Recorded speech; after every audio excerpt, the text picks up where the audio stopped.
මිනාසන් කොන්නිචිවා. ඕගොල්ලන් මේ වෙනකොට වේලාව කියන විදිය, දවස කියන විදිය ඉගෙනගෙන තියෙනවා. අද අපි බලමු මාසෙ කියන්නේ කොහොමද? මාසෙ කියනකොට ගත්සු කියන යෙදුම භාවිතා කරන්නට ඕන. එතකොට ඉලක්කම් කියන විදියත් එක්ක ගත්සු කියන යෙදුම එකතු කරාම ඔයාලට මාස 12ම හදාගන්න පුළුවන්. මේ විදියට. ඉචිගත්සු ජනවාරි, නිගත්සු පෙබරවාරි, සංගත්සු මාර්තු.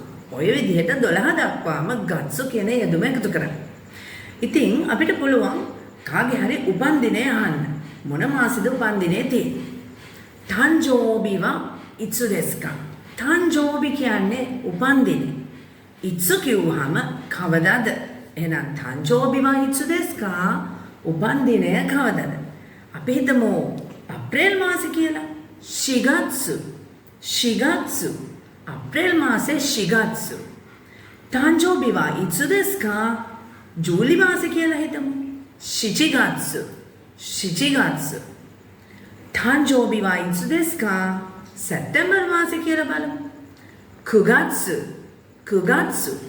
ඉතින් මාසෙ කියනකොට අප්‍රේල් ශිගත්සු, ජූලි shichigatsu, සැප්තැම්බර් කුගත්සු කියලා මතක තියාගන්නට ඕනේ.